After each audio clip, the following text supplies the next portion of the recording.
The Honorable Laurence Patton McDonald.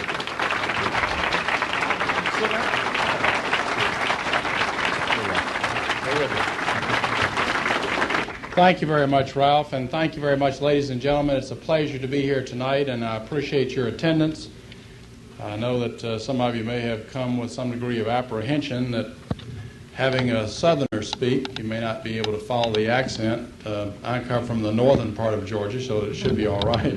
But it's a pleasure to be here, and I appreciate the Capital District chapters of the John Birch Society in sponsoring this opportunity to come with you tonight and to discuss a review of our heritage and what has happened to it, the individuals and forces that have been responsible for that transition, and what we as Americans can do about it, and how it can be done.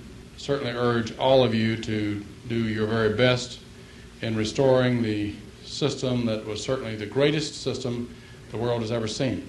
We just finished our bicentennial period a few years ago, and it was a time of celebration, a time of parades, a time of festivities and cleaning up of many of our streets and small communities, renovation. But going back to the period and trials of 1776 and their endeavors, we find that they were groping in the initial years trying to find a proper form of government, a government that would hold not only for their time but for future generations. Our founding fathers initially formed a government that might be considered too far to the right on the political spectrum under the Articles of Confederation. And the Revolutionary War was fought under that particular system or form of government. Our first president was a Mr. Hanson. And after the Revolutionary War, our founding fathers came together again to try to form a more perfect union. And in their second endeavor, scrapped the Articles of Confederation and moved to form a constitutional republic. Republic is an interesting word. It comes from the Latin res publica, meaning simply the public thing, in this case referring to the law. Our system of government, right and wrong, would be based upon the law and not the judgment decisions of men. Most governments down through the ages, right and wrong, has been based upon the judgment decisions of men, whether it's the Politburo or the Council of Bishops or the dukes or the generals of a Genghis Khan or the priest of a pharaoh. But our system was to reject that view that right and wrong might change from one particular council to another. Instead, our citizens would live under a very difficult form of government to maintain, that based upon law, or a constitutional republic, our law being, of course, the United States Constitution. Thomas Jefferson had an interesting observation and I think a warning for future generations when he said, yes, we did produce a near-perfect republic, but will they keep it? Or will they, in the enjoyment of plenty, lose the memory of freedom? Material abundance without character is the surest way to destruction. Our form of prosperity was to be based upon what we term the free enterprise system. It's a concept of capitalism, of competitive capitalism. Without going into the details of economic systems, today the world is being gripped between two concepts, that of competitive capitalism and variants of monopolistic capitalism. But our founding fathers intended very clearly that ours was to be a free enterprise system, meaning simply that the government would stay out of the marketplace, stay off of your back and out of your pockets. If you wanted to be a farmer, that would be your decision. If you wanted to be a farmer instead of a pharmacist, if you wanted to grow yellow corn instead of white corn, that would be your decision. But when to plant, when to harvest, where to sell, and at what price, all of these would be your decision. With regard to the public economy or the public concepts of the spending of government, there was a debate in the early years between some in our leadership ranks who felt that it would be reasonable that national debts, a debt is not such a terrible thing. Europe had been gripped with the philosophies of a John Law that had led some people to believe that you could create prosperity. And there were some of our founding fathers who perhaps felt that there would be merit in the government trying to stimulate prosperity. But our founding fathers settled on the view and upon the objective of keeping the government out of debt and allowing the people to create the prosperity and allowing the people to move at their own pace. Once again, it was Thomas Jefferson who made the observation on the debate on the matter of a debt, when he said, "I place economy among the first and most important virtues, and public debt as the greatest of dangers to be feared. To preserve our independence, we must make our election between economy and liberty, or profusion and servitude.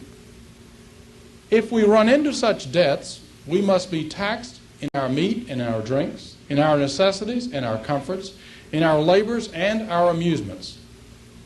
If we can prevent the government from wasting the labors of the people under the pretense of caring for them, they must become happy." And lastly, the third pillar that our founding fathers gave us, following the first period of our creation after the Revolutionary War, was a social order based upon a Christian heritage of morality.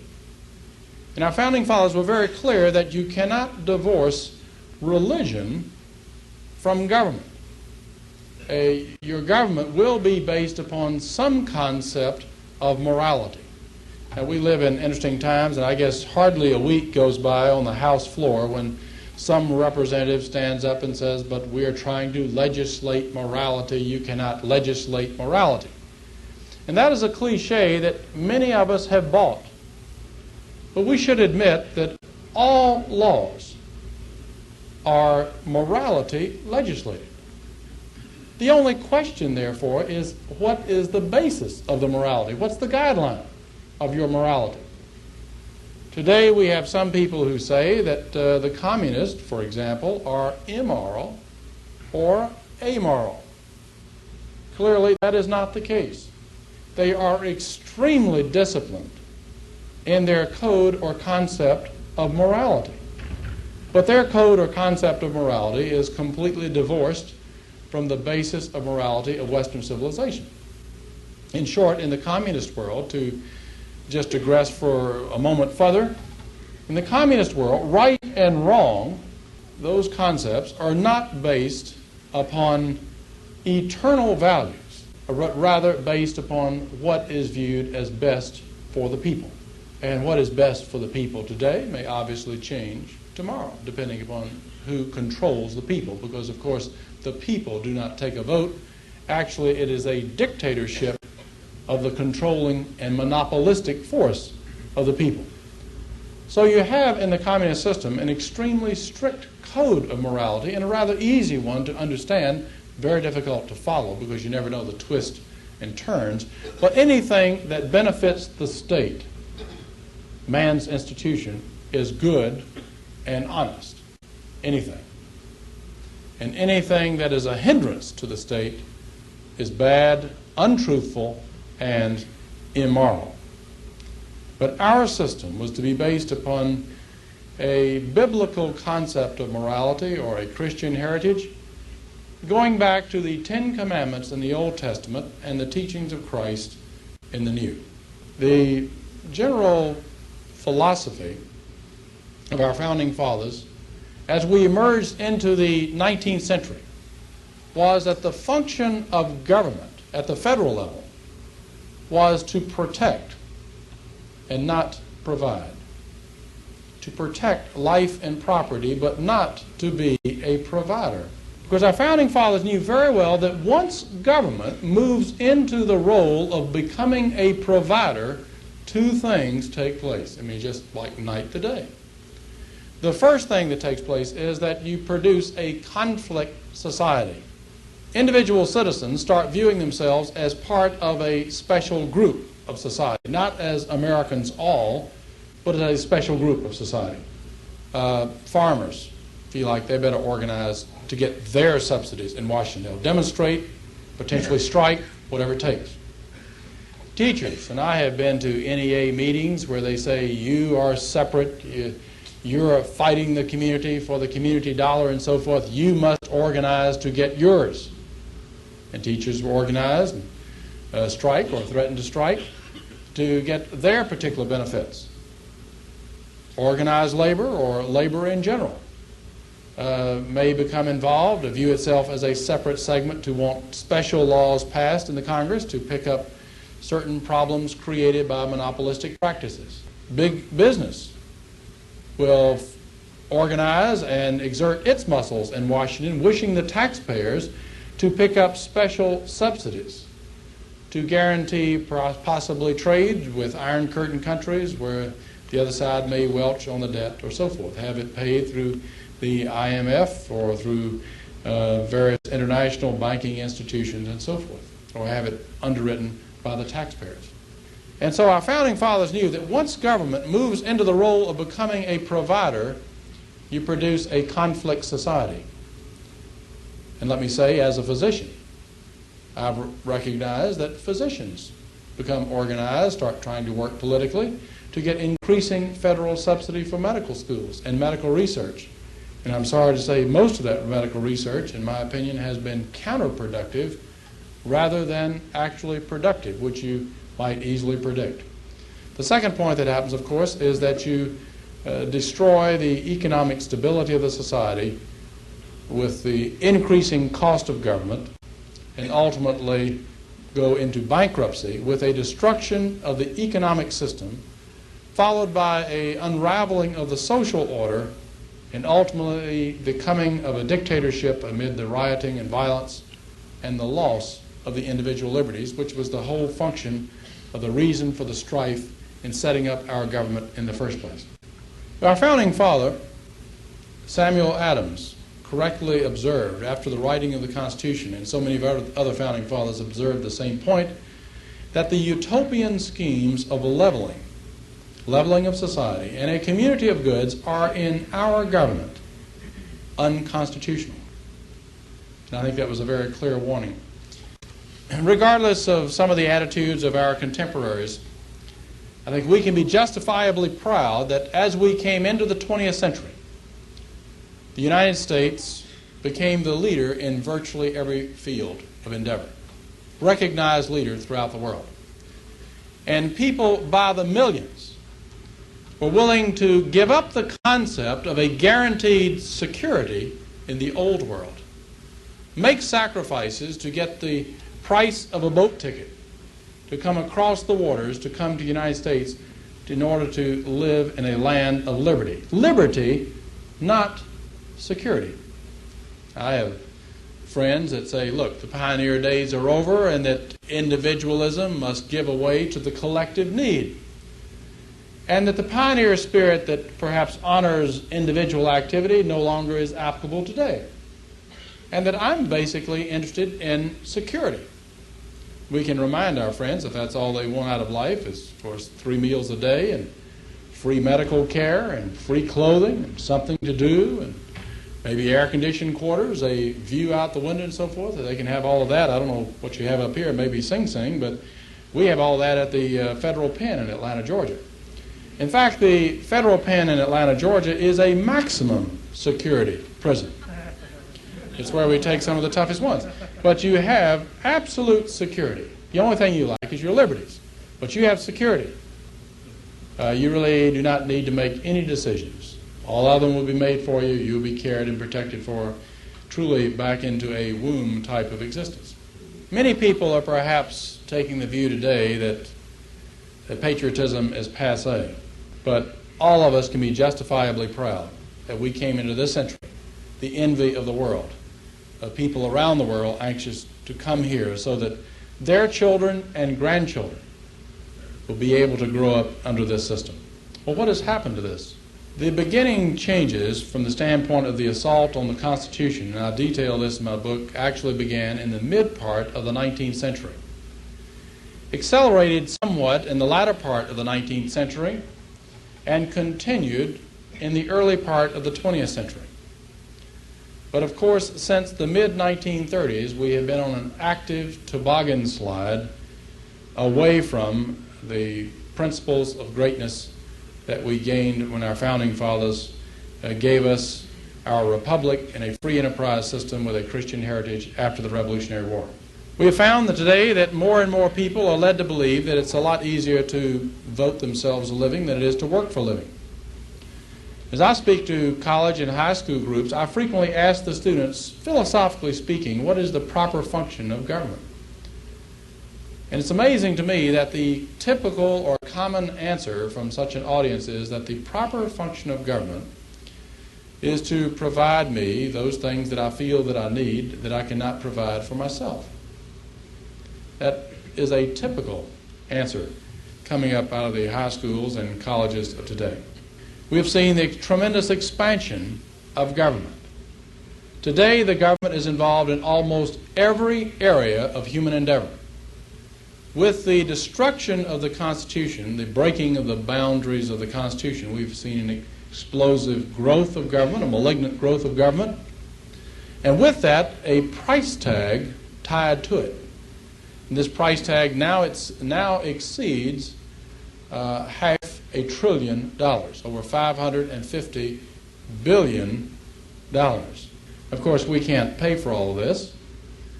We do not dare in Congress come and ask the taxpayers to pay the full bill, so we have continued deficits. Now, I know you're hearing about the deficit this year, that we're whittling it down to 29 or so billion, that we're really bringing it down. But that does not take into account about $20 billion borrowed from the trust funds, about $12 billion or so in the off-budget items. And when you figure all these up, you're looking at a $60+ billion deficit. The servicing of the deficit and the creation of new money is by definition inflation. And this results in the rising prices, or more technically, the loss in the value of the dollar. It's not that gasoline is more valuable or that clothing is more valuable, that automobiles are more valuable. The obvious point is that the dollar is becoming less valuable. And out of this, we see continued restraints on our individual liberties. I think the best summary of what has happened was given by a man who was in full agreement with this transition. A man who was presidential advisor to Roosevelt in the 1930s, later in charge of Lend-Lease expedition to Russia in the 1940s, a rather shadowy figure, we don't know too much about him, by the name of Harry Hopkins. And Harry Hopkins reportedly first made the statement at a racetrack in Maryland, I think over the weekend. But at the press conference, well, this part we can be sure about, at the press conference that then developed in the first part of the week, some member of the press asked him, was that indeed his summation of the transition that has gripped Washington? He said, yeah, that's about it. And that summation was to tax and tax, spend and spend, elect and elect, because in the words of Harry Hopkins, the people are too damn dumb to understand. In other words, we are the elite. We know how to make the decisions for the farmers better than the farmers do. We know how to make the decisions for the manufacturers, the merchants, the hospitals, the schools better than those individuals or the parents do.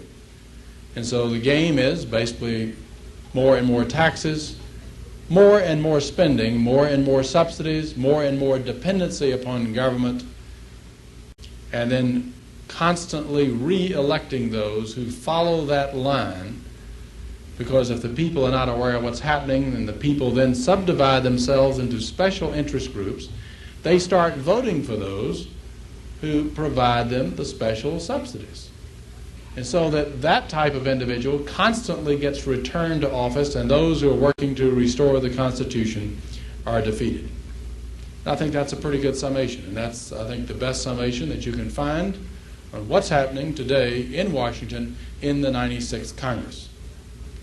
Now, I admit you do not hear that from your representatives or your senators. In their newsletters and in their town hall meetings or their interviews, they stress their concern about the working man, the need to strengthen the dollar, and all of those things. But that's because, in my opinion, most members of Congress are what might be termed political transvestites. They speak like a George Wallace when they're back home, and they vote like a George McGovern when they're in Washington. And the sad part of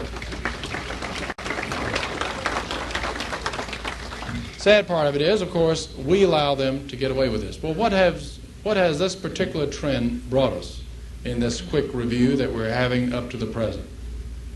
First, it has brought us the greatest debt in the history of the world, greater than all the other nations of the world combined. The debt now approaches 800 to 900 billions of dollars. It's really an academic debt in a sense, because the true debt is in the range of $6 to $7 trillion.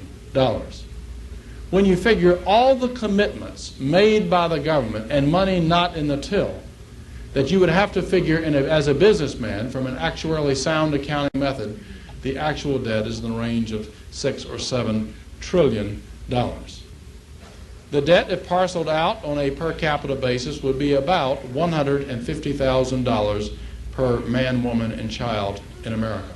It has brought us our inflation that, of course, is sophisticated thievery. I say sophisticated because the average American is unable to understand the process. In fact, the typical American is apt to blame the businessman, blame the farmer, blame the labor union, or blame someone else. Remember the last time that the prices went up in the early 70s, and the housewives went out and picketed supermarkets? If they had been smart, they would have been picketing their congressional offices. And so many people have been led to believe that what we thus must have are, of course, wage and price controls.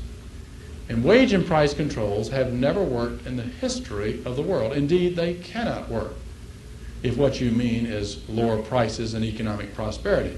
If what you mean is more power being transferred to a centralized government, yes, wage and price controls always work. But they were tried in the Babylonian period. They were tried by Emperor Huang in China. They were tried by the Emperor Diocletian in the Roman Empire period.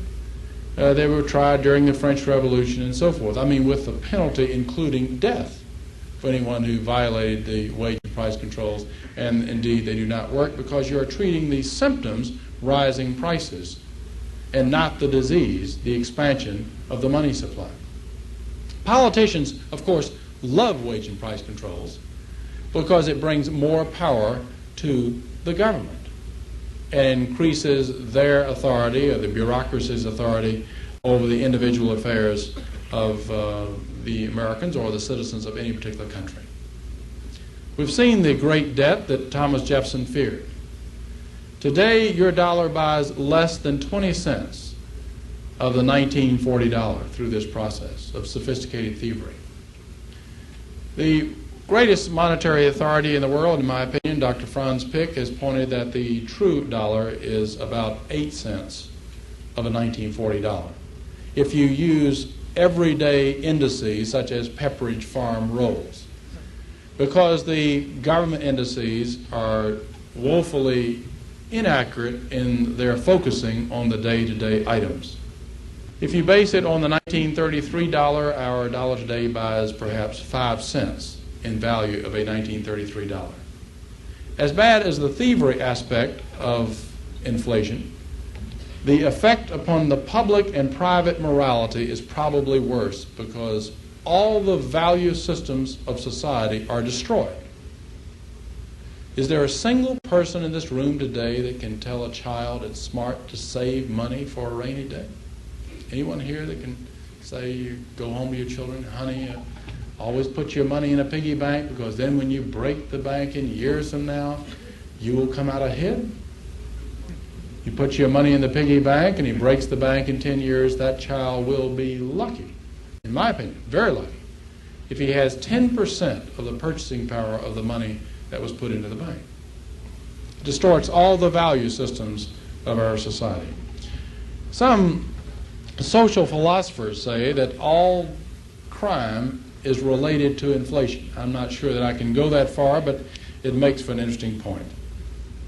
Our republic today, frankly, stands as a mere shadow of its former self. The Constitution hangs in shreds.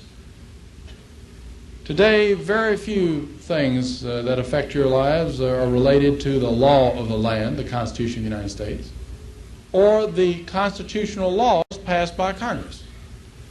Today, your day-to-day affairs are controlled by the vast bureaucracy in Washington, the FCC, the IRS, the FDA, HEW, HUD, and so forth, that whole alphabet soup.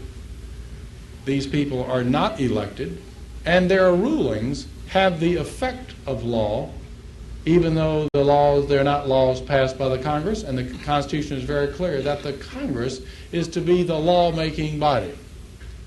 But we have seen that illegitimate growth and outgrowth of the executive branch, the bureaucracy, which today has become 98% of the federal government, completely bypassing the whole intent of the Constitution.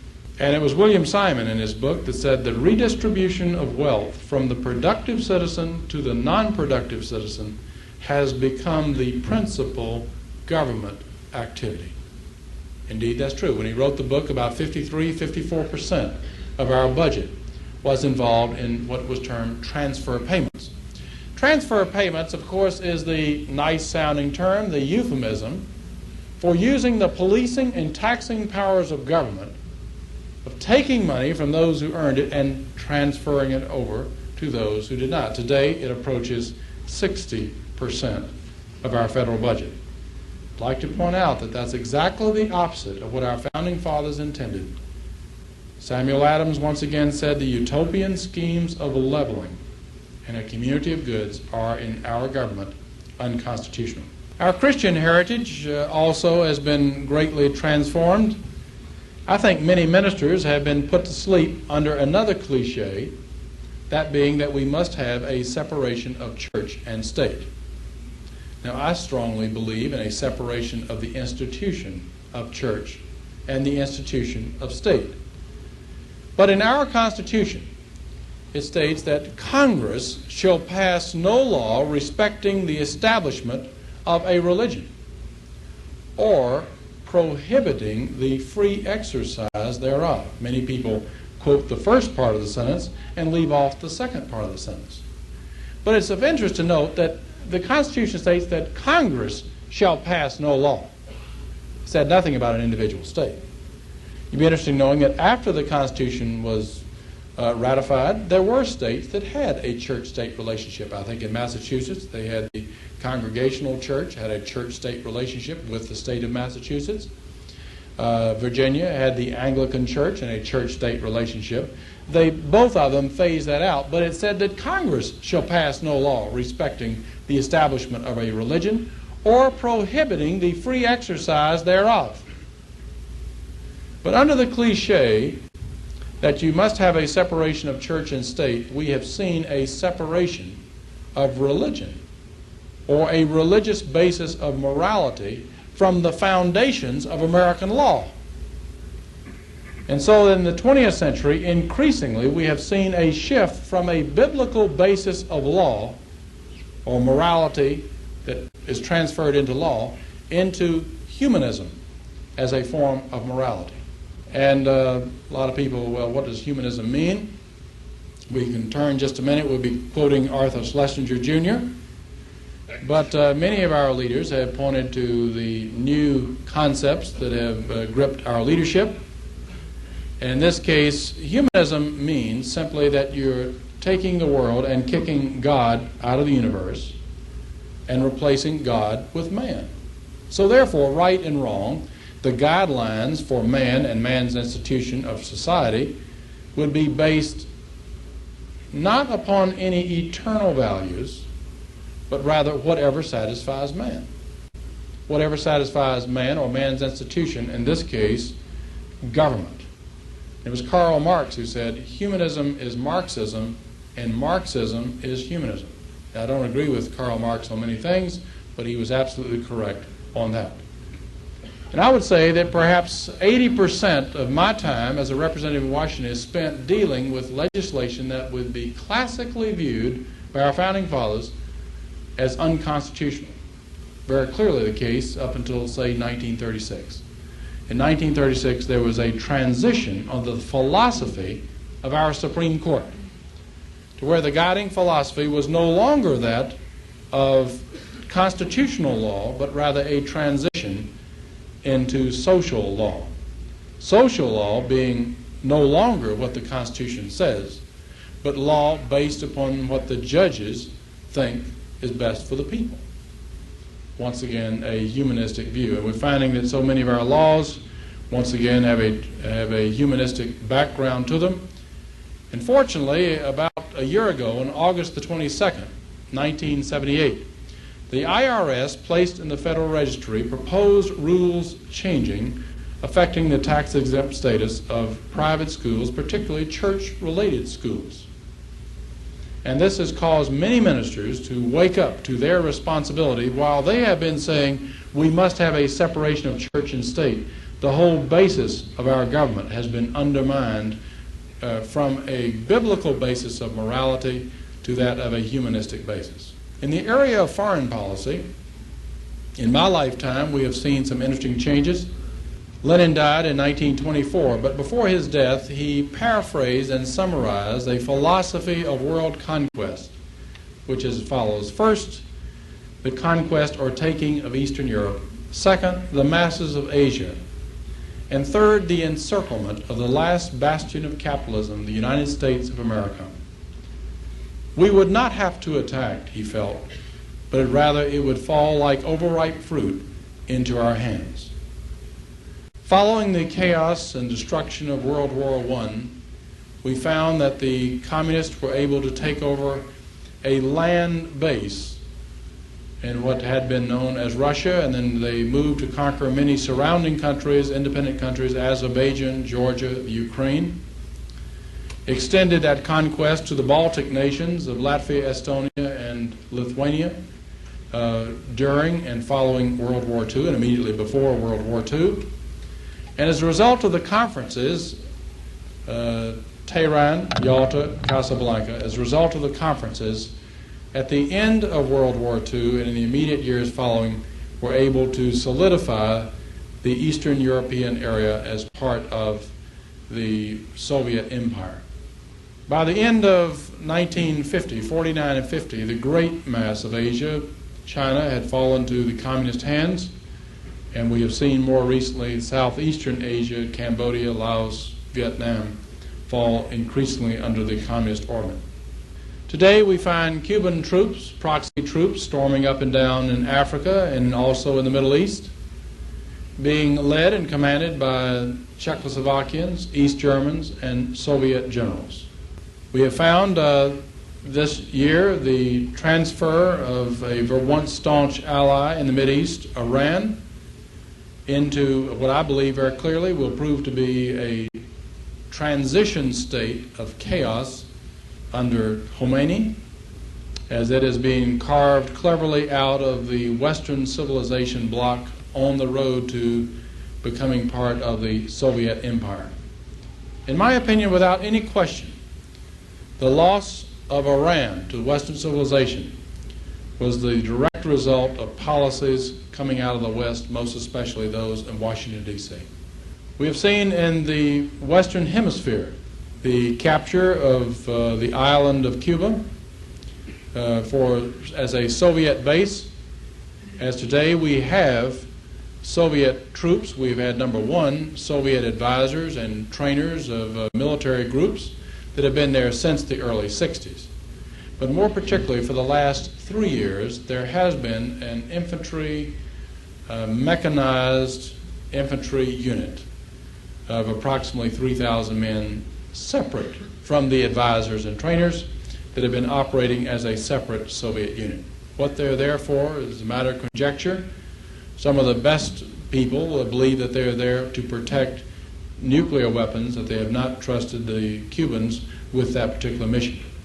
Peru is the second country in the Western Hemisphere to be receiving Soviet arms, the approximately 500 Soviet T-54, T-55 tanks, Soviet SAM missiles, Czechoslovakian howitzers, and Soviet supersonic fighter attack aircraft are now in Peru. This year, after a long sought-after drive, we have seen the Panama Canal transferred to the pro-communist government under the dictatorship of Omar Torrijos in the area of Panama. This year, we have seen the transfer of strongly pro-Western, anti-communist Nicaragua into the communist orbit under a Sandinista coalition that very clearly is becoming openly a pro-Castro, pro-Soviet state, as Nicaraguan children are being flown now for training in Cuba, and over 1,000 Cuban teachers are now in Nicaragua. The most recent information that I have coming just this week that there are now more than 1,000 Russians in Nicaragua. And we were being led to believe by our media and by many people in responsible places that that was going to be some type of a move for freedom from the dictator of Anastasio Somoza, forgetting the fact that Somoza was elected in open elections, internationally inspected elections, in 1974 for a 6-year term. This is the transition that we have found as we see the encirclement of our country, and the response in Washington is one of half-heartedly the view that we will counter all of this, in the Western Hemisphere at least, by creating some type of a Caribbean brigade. What they're going to do, I don't have the foggiest idea, because if you're going to come down on the side of the pro-communist faction, as in Nicaragua, and I wonder what would happen when the terrorism increases in El Salvador. It's my personal view that El Salvador will be in the pro-Soviet bloc by December, and Guatemala possibly as early as this time next year. In the area of our military, we, as Americans, so many of your friends and neighbors, if you talk to them tomorrow or sometime this weekend, and ask them where do they believe that we stand from the standpoint of defense preparedness, the typical American is of the view that we still have the military superiority that we had essentially at the end of World War II. Unquestioned superiority, greater than any enemy or potential combinations of enemies. That's a very nice pipe dream, but as a member of the Armed Services Committee, I think that is completely false. In my personal assessment, we today stand number 2 in military capability. Number 2 is not necessarily so bad if you're trying harder, but in this case, the trend lines for the future are all in the wrong direction. Many of our young people are led to believe that the reason we have this particular imbalance in our economic house is because the tremendous cost of what they would term our military-industrial complex. That's of interest because those of you who are growing up or adults during World War II, you remember that we viewed with pride our ability to provide our armaments and those of our allies, and we used the term the arsenal of democracy. But sometime in the 50s, by a sort of a semantic somersault, that was turned over to military-industrial complex. You're supposed to paint it kind of gray, be suspicious of it. Certainly can't trust all those bad generals and admirals, and so forth. And in 1955, just to cover the economics of it, 55% of our budget went for defense. 10 years later, in 1965, 40% of our budget went for defense. 10 years later, in 1975, 25% of our budget went for defense. Today, when you figure all areas of federal spending, about 22% is going for national defense. Of our defense dollar, 60 cents goes to personnel and personnel-related cost. We have opted to go the route of the all-volunteer Army. Will it work? Does it work? Once again, it depends upon what your definition of work is. If what you want out of the military is some force that can show up for parades on the 4th of July, on Memorial Day, yes, I think it works. If what you want out of the military is a force that is going to be able to protect our country in the event of an armed conflict, the answer is no, it is not going to work. The Soviet Union, by comparison, you're finding that they're spending less than 25% on personnel and personnel-related costs. Soviet Union, by comparison, is now on the greatest military research, development, production, and stockpiling in the history of the world. And never in history has a totalitarian power amassed such an arsenal and failed to use it. Maybe we're approaching the millennium when the lion can rest with the lamb. I think we've reached that time today, frankly. As Tom Anderson says, if you're willing to pitch a new lamb into the lion's cage each morning, you can at least start out the day with the lion and the lamb together. The Soviets have never wavered from their stated intention of world domination, and they feel today that they're in the final stages of that objective, in the belief that we are too fascinated with enjoying the good life to make the sacrifices to protect our system. In the area of strategic weaponry, we have moved into a posture, in my opinion, of inferiority. In the area of missile-firing nuclear subs, it's about an imbalance of 3-2 in favor of the Soviets. When you figure all naval craft, naval ships, the imbalance is between 5 and 6-1 in favor of the Soviets. When you figure the defensive aircraft of fighter interceptors, the imbalance is in the range of 8-1 in the favor of the Soviets. When you figure defensive radar capability, the imbalance is approximately 50-1 in favor of the Soviets. When you consider chemical warfare, the imbalance is in the range of at least, once again, 50-1. But since the period of Robert McNamara and the Kennedy administration, we were led to place our trust in a new concept of national defense referred to as mutual assured destruction. It has the interesting and fascinating acronym of MAD, or MAD. Many of us felt that was most appropriate. I personally thought it was pretty good. But under mutual assured destruction, the concept is this. We both have gigantic weapons of destruction, and if they attacked first, we will still have the capacity to bring so much damage to the Soviet Union that they would not dare do so. And if they were to attack, we could then still attack back and destroy so much of their population and country that it wouldn't be worth it. Their population, therefore, would act as a hostage against a surprise attack. We would not make a surprise attack because the Soviet Union would have enough weaponry to come back at us to destroy our country and population, and therefore our population would act as hostage. And therefore the concept of mutual assured destruction. We then moved to phase out one weapon system after another. Skyboat weapon system. We moved to ultimately cancel the B-1 bomber, hold back production of the neutron bomb, and so forth.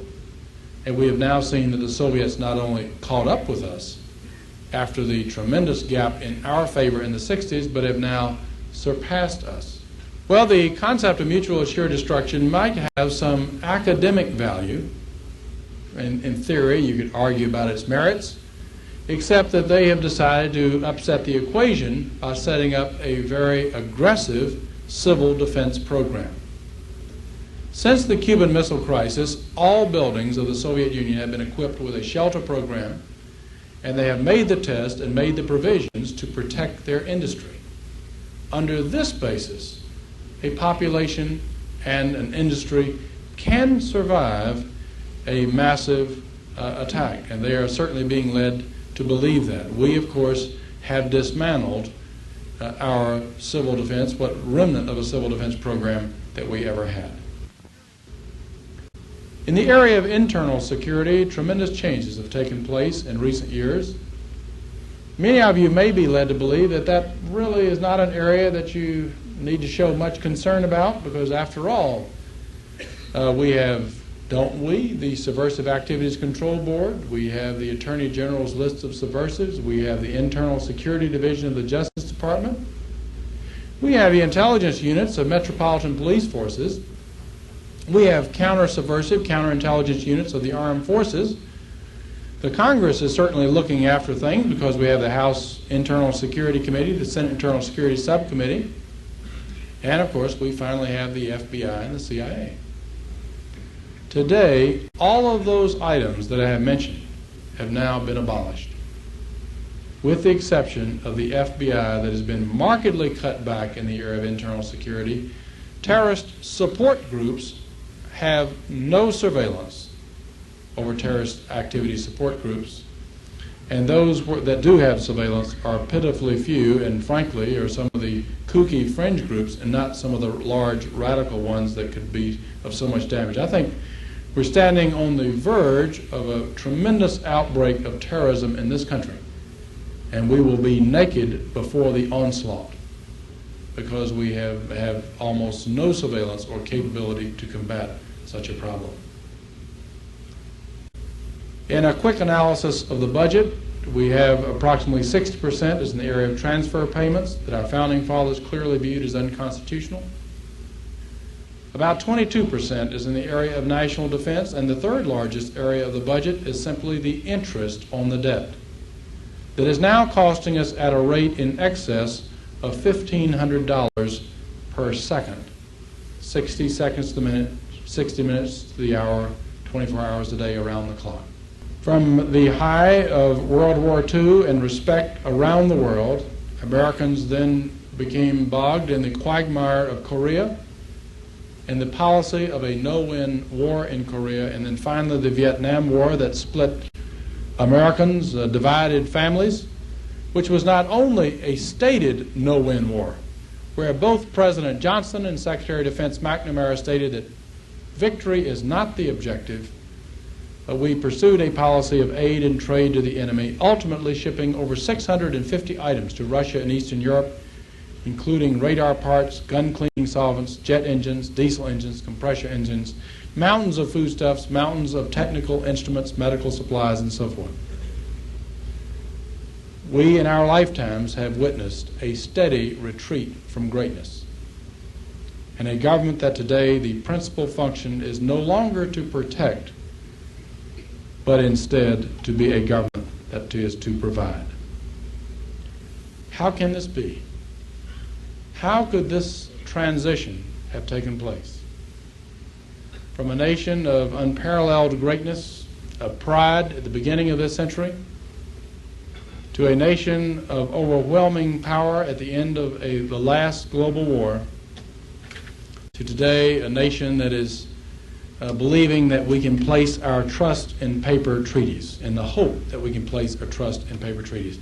In my opinion, there are probably three groups of typical Americans that must share a large part of the blame.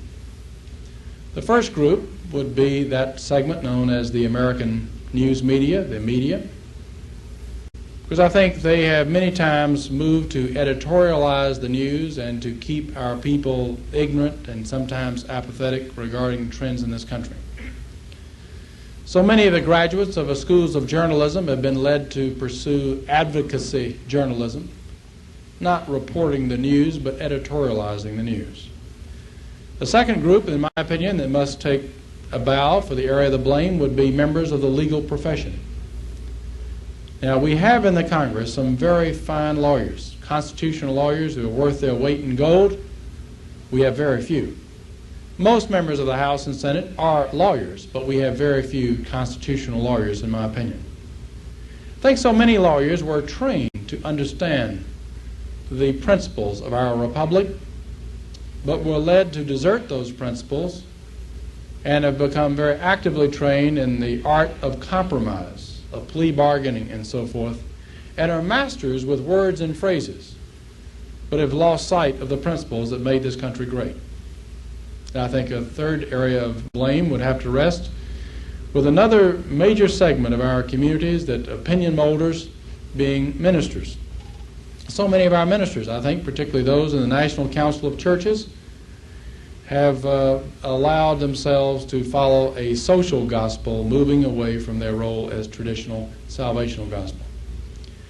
We have a segment in the world, of course, that's been actively pushing for this objectives of transition in the globe. Of course, a communist segment. I think that they have had undoubtedly some successes. That group believes in Marxism by revolution, bloodshed and violence. There are those, however, that have been tremendously powerful and successful, in this country especially, who believe in Marxism by evolution, but not revolution. And this group had its founding in England at the latter part of the 19th century. Beatrice and Sidney Webb, George Bernard Shaw, and others were active in the formation of the Fabian Socialist Society. And you have on the book table the book by Martin, The Fabian Freeway, an excellent volume covering the development of the Fabian movement. Those who believed in a Marxist society, but by evolution rather than revolution. And they were able to capture the prime ministership of England by the early part of the 20th century and correctly assess the point that the success of a transition throughout Western civilization would require a capturing of the major institutions in the United States, not England. And we saw a shift from England to this country, capturing the schools of economics, of anthropology, sociology, targeting in on the schools of law to change the basis of our law from that of constitutional law to social law. I think the Fabians would have to take a blame, a lot of it related to citizen apathy.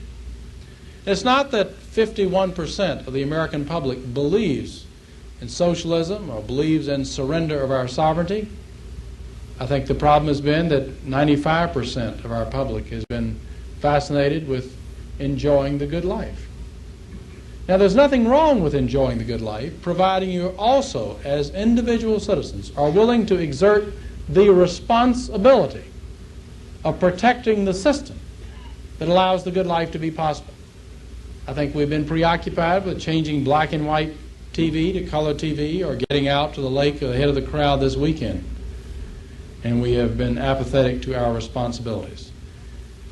This can be summarized with the development of the lack of an informed electorate, contributed to by the loss of leadership in our communities. And into this void being filled so often by an advocacy journalism. In short, our people lack knowledge, lack understanding. There's nothing new about this. We can turn to the Old Testament and the book of Isaiah in the chapter 5, in the 13th verse. And here is the prophet lamenting the fact that the people in his lifetime being led off into captivity, losing their freedoms because they lack knowledge. Therefore my people are gone into captivity because they have no knowledge. And their honorable men are famished, and their multitude dried up with thirst. We can turn back to the 4th chapter of Hosea. Prophet Hosea, here's that prophet lamenting the fact his people of losing their freedoms, being led off into captivity, losing their liberties because they lack knowledge. The 4th chapter, 6th verse. My people are destroyed for lack of knowledge. Because thou hast rejected knowledge, I will also reject thee. Thou shalt be no priest to me, seeing thou hast forgotten the law of thy God. I will also forget thy children. These are all various things in which so many of our friends and neighbors have played a part in the apathy, or in some cases just simply the lack of an informed electorate. But I think a tremendous part of this transition, what might be normally termed the general rot that takes place in any civilization that we must guard against, that is always present. And Oswald Spengler, in his book, The Decline of the West, points to the natural trend of civilizations perhaps going 600 or 700 years. But we are looking at a particular civilization that is making a transition in slightly over 200 years, a very rapid transition. And how can this be? I think it is very clearly because individuals and groups in high places have worked to bring it about. This morning it was my pleasure to be on an interview program with one of your radio stations here in Albany. And you know from the title of the talk is A Conspiracy in Washington. And the particular announcer for the interview said, well, are you saying that there is a conspiracy?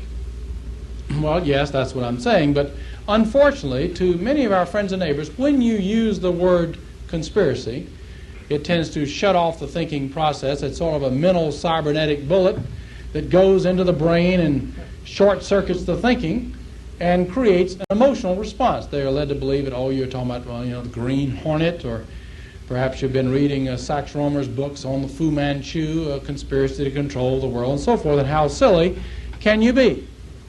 But we are led to believe that those things cannot exist. But yet, if you have a relatively small number of individuals working together quietly or privately to bring about dangerous or evil objectives, that by dictionary definition is a conspiracy. We can go back to the early part of the 20th century and the founding of the Council on Foreign Relations, being led by the man who was the background force during the Woodrow Wilson administration, Edward Mandell House. And when he gathered together with him 5 bright young men in Paris to set about the organization that would become the Council on Foreign Relations, the most powerful organization in America today. 5 bright young men, just law school graduates of John Foster Dulles, Allen Dulles, Christian Herter, Walter Lippmann, and Norman Thomas. And each of these, of course, blossomed out into separate areas of major endeavor. By the late 1930s, the Council on Foreign Relations had largely captured the Department of State of the United States and had been able to set the post-war policy. And in short summary, through the writings of Edward Mandell House and others, the basic drive is to phase out national sovereignties on the road to a global government or world government objectives. Arthur Schlesinger Jr., a historian, American historian, and key figure in the Council on Foreign Relations, writing in the Partisan Review, the May-June issue of 1947, in an article entitled The Future of Socialism in America, Arthur Schlesinger Jr. stated that, quote, although it has been kept a secret from the readers of the liberal press, we in the Policy Planning Division have been proceeding along these lines for some time. And then he went on to outline that our basic policy, our hidden policy, has been to transform our government through a series of contrived New Deals steadily to the left on the political spectrum. And through a concept of benign containment, we allow the communist world to mellow and thus to be able to merge in the vital center, in his term, the vital center of the socialist left. And in fact, Mr. Arthur Schlesinger Jr. wrote an entire book on the subject, entitled The Vital Center. And he said, this is our objective. Now, we have had to keep it a secret from the American public because they're not very sophisticated about it. They believe in beer and bowling alleys and things like that, and we're the real thinkers up here, and we're working this objective. They wouldn't understand the natural tendency. There is a natural tendency of the Americans to want to hit the Soviets with everything we've got, and we must restrain that. In fact, in this, Arthur Schlesinger Jr. said, quote, should any of the reactionaries in the buffer states decide to exert any of their obsolete prerogatives, we must not succumb to an anti-Soviet crusade. Now, I'll admit that's rather oblique language, but translated, should any of the buffer states decide or become free in the satellite nations, we must not help them. We must allow them to be reconquered. Because after all, if the objective is a merger into a global society in the vital center of the socialist left, it's very inefficient to have some nations spinning off and becoming a freedom-loving nation of individual liberty. Then you just have to go through the process of recollectivizing them all over again. So you can't do that.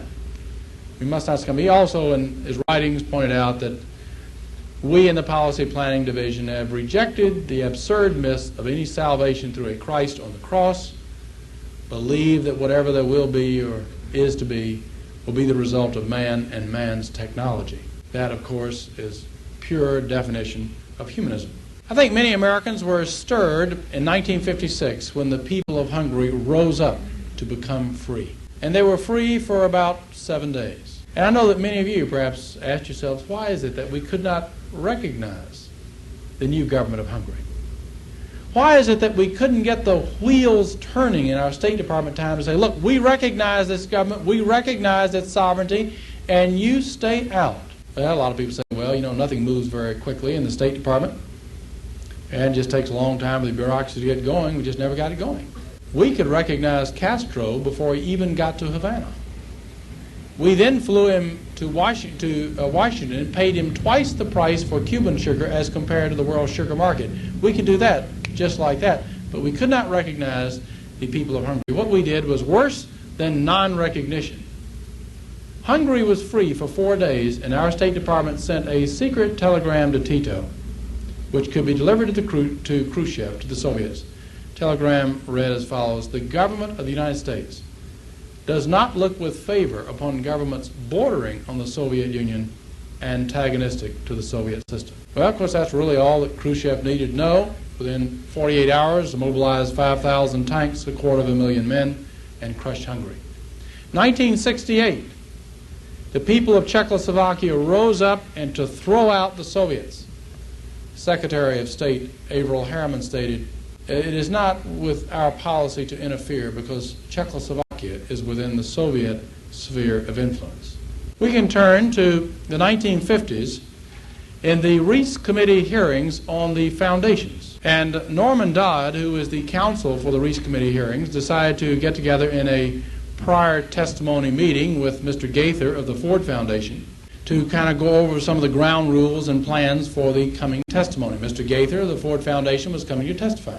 And Norman Dodd was shocked to hear from Mr. Gaither the statement, well, we in the foundations, in the large foundations, we have been proceeding along the basic secret directives that our function is to change the social, political, and economic system of the United States to where it can be comfortably merged with that of the Soviet Union.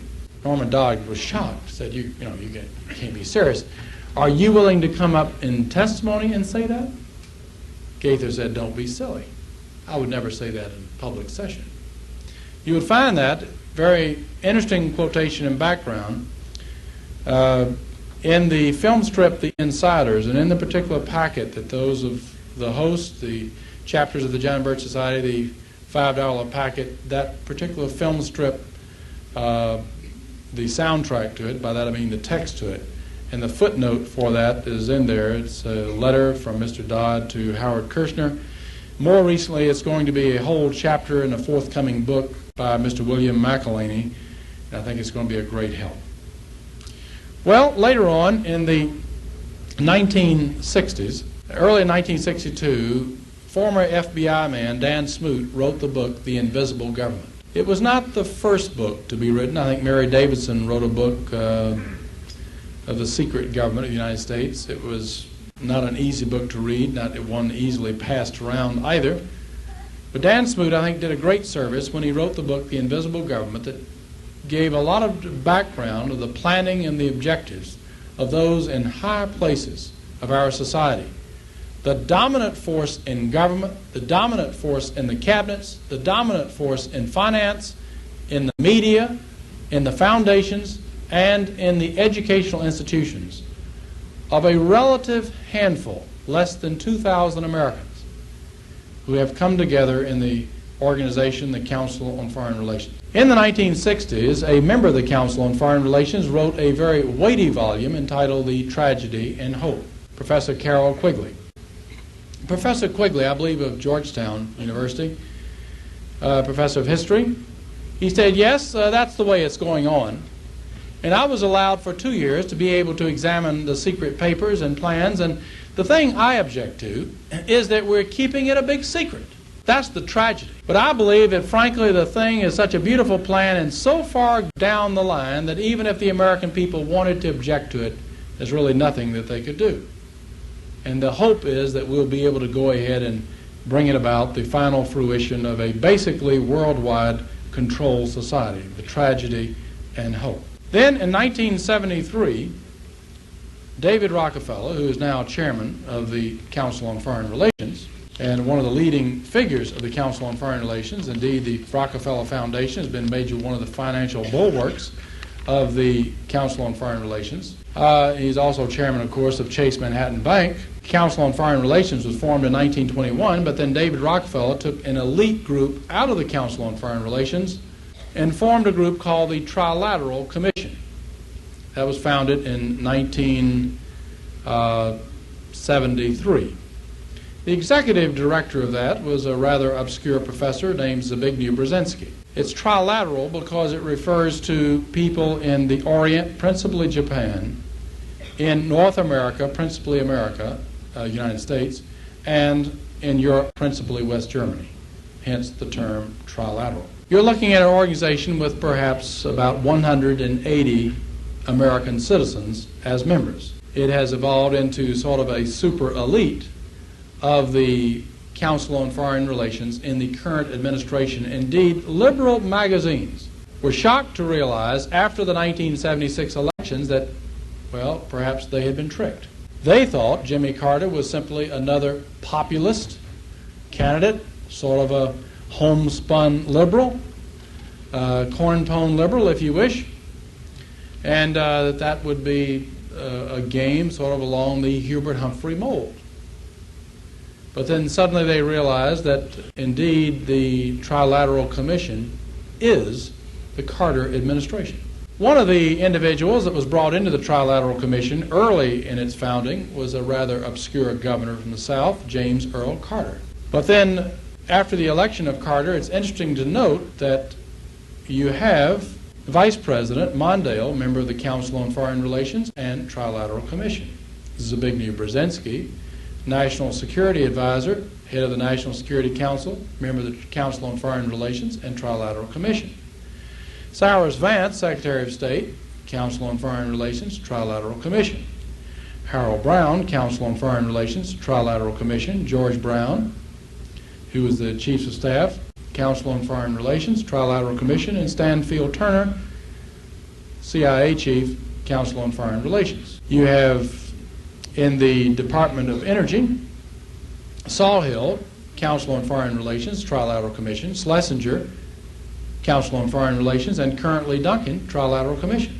You have in the Treasury, you had first Blumenthal, Council on Foreign Relations, Trilateral Commission, and now Miller, Council on Foreign Relations. In HEW, you had Califano, Council on Foreign Relations, Trilateral Commission, and Harris, now Council on Foreign Relations. EPA, Train, Council on Foreign Relations and Trilateral Commission. UN Ambassador Andrew Young, Council on Foreign Relations, Trilateral Commission, and McHenry now with Council on Foreign Relations. Federal Reserve, Arthur Burns, Council on Foreign Relations, Trilateral Commission. Miller, Council on Foreign Relations, and now Paul Adolph Volcker, Council on Foreign Relations and Trilateral Commission. When you start moving into key people in the media, CBS, NBC, and ABC, the New York Times, Time Life magazine, and some of the so-called investigative reporters, you quickly begin to realize how the game is being played to reshape our policy. There are a relatively small number of members of the House and Senate who are members, a relatively small number in the House, but in the Senate, you have the following members who are now past or present members of either Council on Foreign Relations or the Trilateral Commission. Aberesk, Anderson of Minnesota, Baker, Bye, Bellman, Bielenson, Biden, Brooks, Bumpers, Byrd of West Virginia, Cannon, Chase, Chafee, Childs, Church, Clark, Cranston, Culver, Danforth, DeConcini, Durkin, Glenn, Gravel, Hart, Haskell, Hatfield of Montana, Hatfield of Oregon, Hathaway, Hayakawa, Heinz, Hodges, Hollings, South Carolina, Huddleston, Inouye, Jackson, Javits, Kennedy, Leahy, Long, Magnuson, Mathias, Matsunaga, McGee, McGovern, McIntyre, Metzenbaum, Morgan, Monahan, Muskie, Nelson, Nunn, Packwood, Pearson, Pell, Percy, Proxmire, Rubikoff, Regal, Roth, Sarbanes, Sasser, Sparkman, Stafford, Stevens, Stone, Talmadge, and Weicker and Williams. And you begin to realize that, that while you're not having much discussion in the press about how the game is being played, why the transition has occurred in our lifetime away from national sovereignty, solvency, and economics, and for a traditional heritage based upon eternal values. Well, what can be done about this? I think very clearly we can all recognize that changes in our society come about as a result of actions in Washington.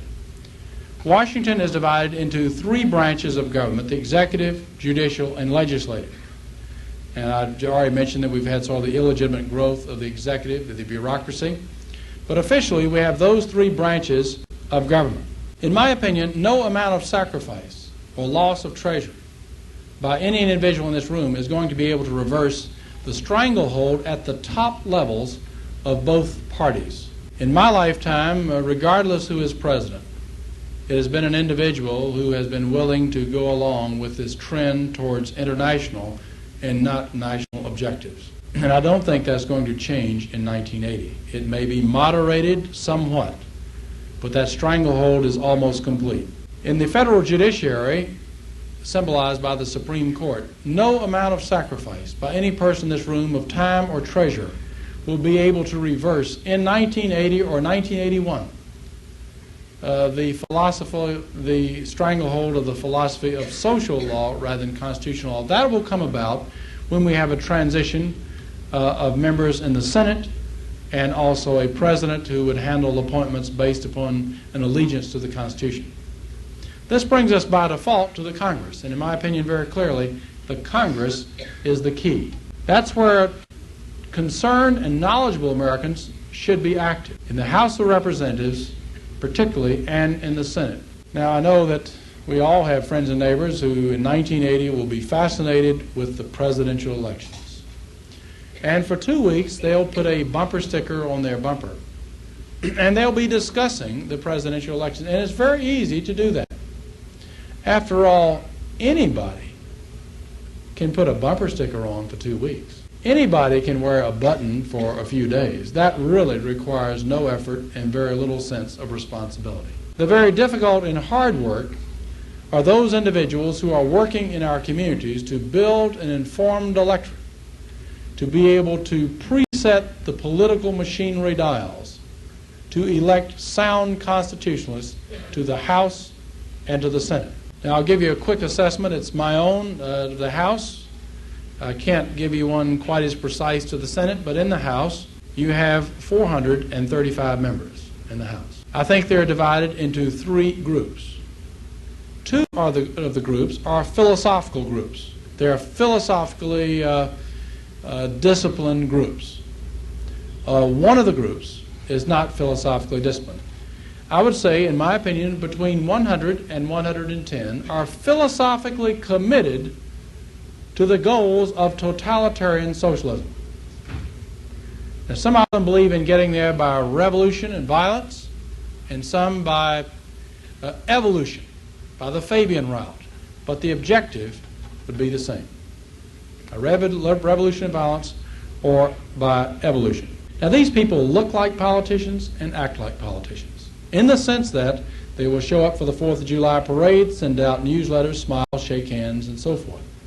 But if you look at their voting records, you can see that they're not susceptible so much to letters or pressure, that they are voting in accordance with a particular allegiance or philosophy. Now, there's a second group, ideologically committed, perhaps 35 or 40, people who are committed to the views of limited government, a restoration of the Constitution, balancing the budget, restoring our faltering defense, and restoring, in short, the American dream. The committed constitutionalists. Now, they may look like politicians and act like politicians. They will show up for the parades and wave at the fair and shake hands and so forth, send out newsletters.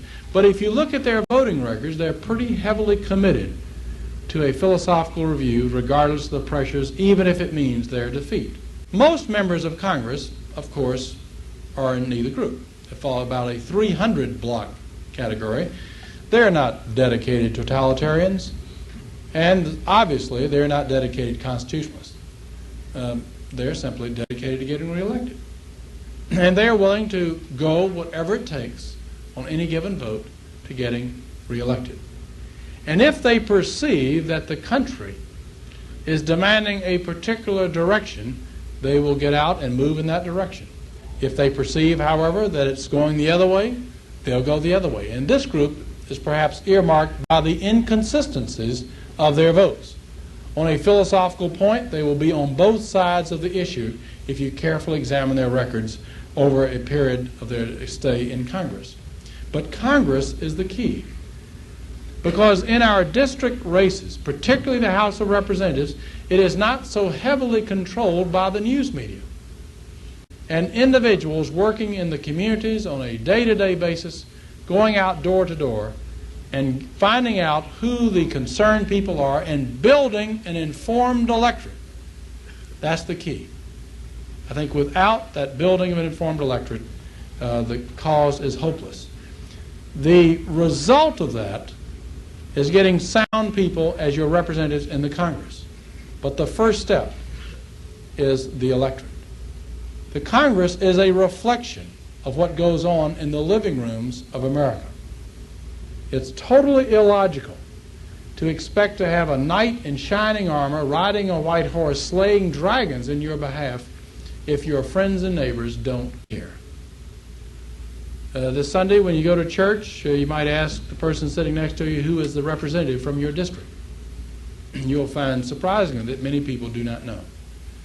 Perhaps one person out of 30 can give an accurate definition of inflation. Perhaps one person out of 50 will know how their representative voted on any two bills this Congress, or the last Congress for that matter. As long as this type of lack of understanding exists, we will continue to get more government, more spending, more controls, and a national retreat from greatness.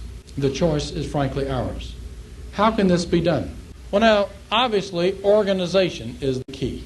Now, there are a number of different organizations that are active in this endeavor. There are basically two categories. One of them would be viewed as essentially paper organizations, principally with headquarters in Washington or some other area. Conservative Caucus, the American Conservative Union, Young Americans for Freedom, American Security Council are some of the leading groups of such organizations. I'm on the advisory board of all the organizations that I had mentioned. I'm on the Select Advisory Board of Conservative Caucus, in addition to the Congressional Advisory Board, and also a member of the, as the introduction told you, of the Secretary of Defense of the Shadow Cabinet. The American Conservative Union is my honor to serve as a congressional advisor, same with Young Americans for Freedom, same with American Security Council.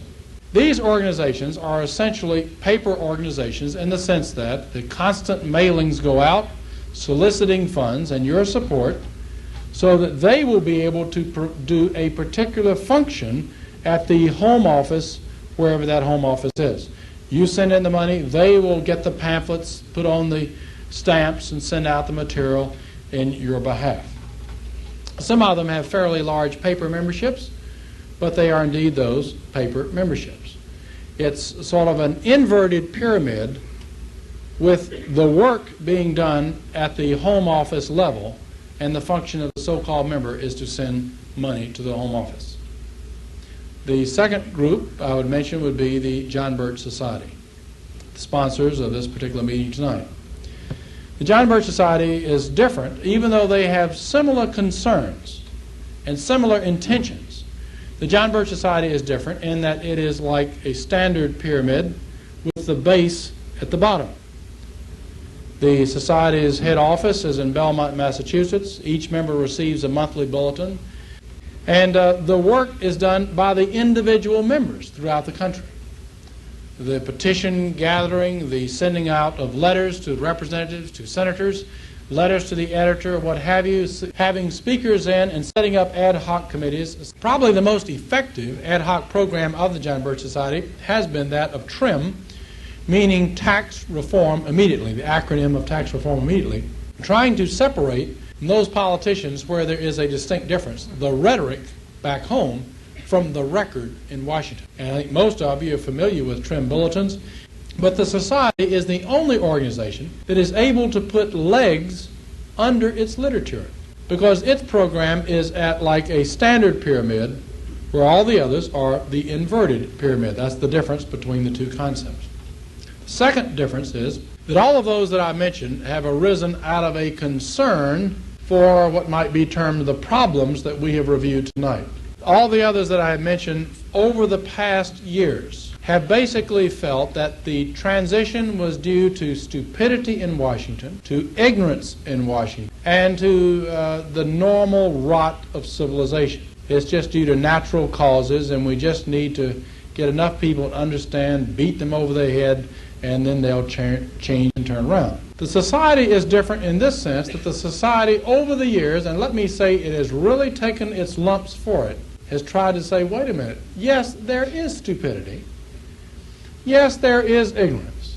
Yes, there are many politicians just out there as self-promoters, just love to see their names out in lights, and are just simply self-promoters, and they will go the way of the least resistance. Sure, most people who are doing the damage probably fall in one of those categories. But at the same time, we do have, in this country and in Western civilization, those organizations and individuals which are working to phase out national sovereignty, phase out free enterprise economics, phase out a biblical basis for morality into a one-world global order, a conspiracy.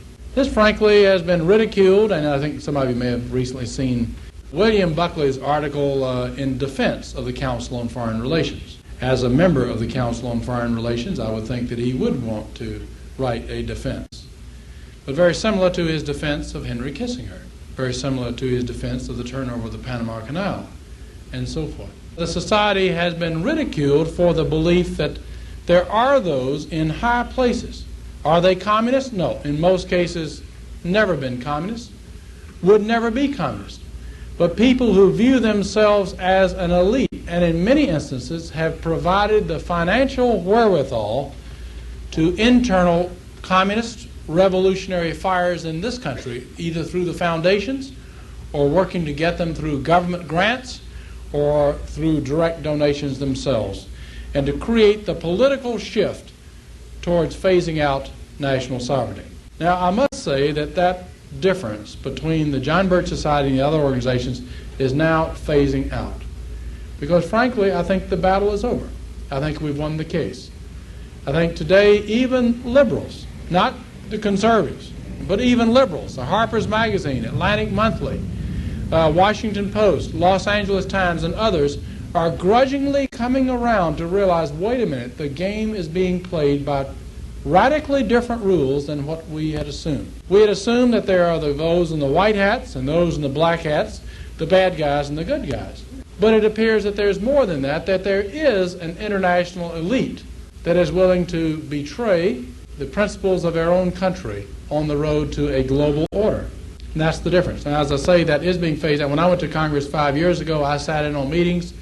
I think they knew I was in the Society, but they sort of ridiculed that, the view that, well, you know, the Carroll Quigley book, The Tragedy and Hope, ho, ho, ho. But you don't find anybody ridiculing it today, because the overwhelming coincidence of an organization with perhaps 180 members of United States citizens formed in 1973, and the overwhelming incidence in key places of control of society today, and the same with the Council on Foreign Relations.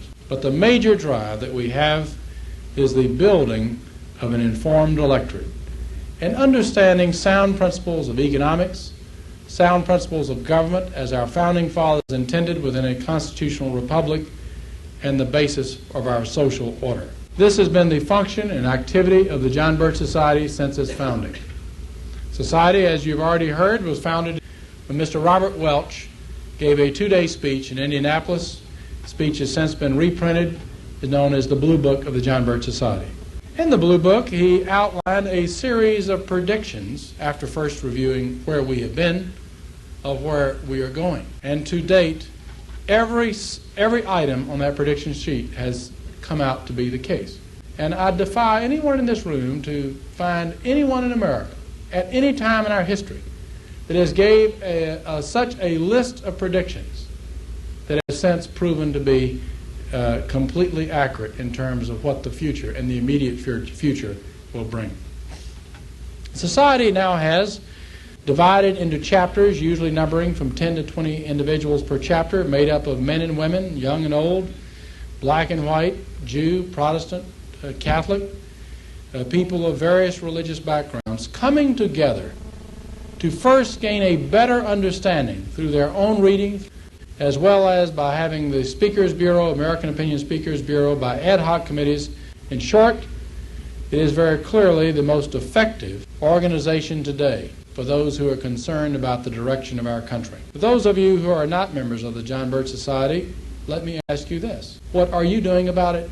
What are you doing about the problems or the trends of our society?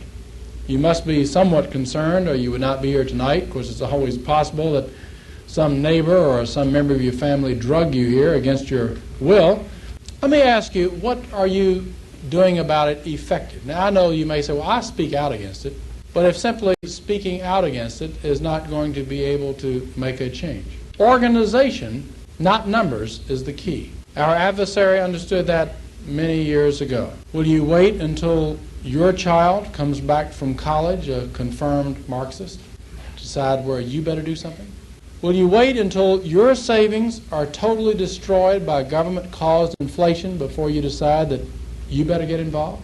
Will you wait until you lose a loved one in the next no-win war type of conflict? I think most Americans, when faced with a firm reality, will say no, that they're not willing to do that. But I know that intellect may control a decision, but your emotions will control your action. In the packet, I know it's in the packet, I believe, is a membership blank in the John Birch Society. It's in the packet that was passed out when you arrived. And in that, you'll notice that there's a paragraph that protects you that automatically being reinstated as a member. There's also a paragraph in there that protects the society should there be someone that wants to join for the purpose of coming in and destroying the John Birch Society. Where we have such an individual, on a rare instance, we simply wish them well and give them their money back on any money paid in advance. But I think most individuals who speak out, what they're really saying is, you know, I'm kind of reluctant to accept the personal discipline of an organized effort. The financial commitment of any member is within all of our abilities. The time commitment of a monthly chapter meeting is within the ability of every person in this room. The commitment to try to finish or read at least one book every month, because we're not going to be able to influence our friends and neighbors just speaking out on emotion without facts to back them up. And also to work in our communities to bring in other good people. This is the challenge in a program that can win and make the difference. Many members of Congress and in the Senate who are no longer there or say that they were defeated because of the activities of the John Birch Society. Now, the Society is not a political organization. It does not endorse or contribute to any party or candidate. I'm a member of the National Council. I've never received a cent from the John Birch Society, and I should not. But it is an influence education organization, and you will find that the individual members of the John Birch Society are the most active people politically to elect those individuals standing for less government, standing for a return of constitutional principles and the principles that made this country great. And you'll also find that those members are the most active individuals in your community, working on an organized basis as individuals, not as a society, working to defeat those who have brought about the problems that we face. To those of you who are already members of the Society, let me give you my heartfelt thanks. I know the grind is tough. I know in past years that many people have sort of sneered, maybe raised an eyebrow and said, oh, you're not one of those super patriots, are you? And sometimes that's kind of tough to answer. If you're in with a crowd of people, it's sort of an embarrassing thing to have thrown at you. I know that month after month dedication, when everybody else is sort of out playing around, is a real grind. But I think we have now come to the point where so many of those who are aware of what's happening and say, you know, the John Birch Society was right all along. And so many people who felt that, well, that sure is a strange attitude 5, 10, 15 years ago, now saying, that's right. And we should remember, as the United States Army Infantry Journal pointed out in 1939 in an article, I quote the following: "Resolute action by a few determined men is often decisive. Time and again, numbers have been overcome by courage and resolution. Sudden changes in a situation, so startling as to appear miraculous, have frequently been brought about by the action of small parties." There's a reason for this. The trials of battle are severe. Troops are strained to the breaking point. At the crisis, any small incident may prove enough to turn the tide one way or the other. The enemy has invariably difficulties of which we are ignorant. To us, his position may appear favorable, while to him it may seem desperate. Only an extra effort on our part may appear decisive. Well, this is the challenge that we all face, and it's not too much unlike the challenge that we had in 1776 at our founding. When those 56 men came together and to set forth the principles of Americanism, pledging the belief that we as free men receive our blessings from a creator, divine creator, not government, and that our right to our life, liberty, the pursuit of happiness, and in the Constitution they added the right to own private property as unalienable rights, our founding fathers said, coming from God. This was the meaning of our new system. And in this system, the function of our government would be to protect our God-given rights. Those 56 men signed, pledging their lives, their fortunes, and sacred honor against incredible obstacles. They all kept their word and kept their pledge. And we tonight live in a land of liberty because of the sacrifices not of ourselves, but of those who've come before us. Ladies and gentlemen, while the light of freedom still shines in this land, admittedly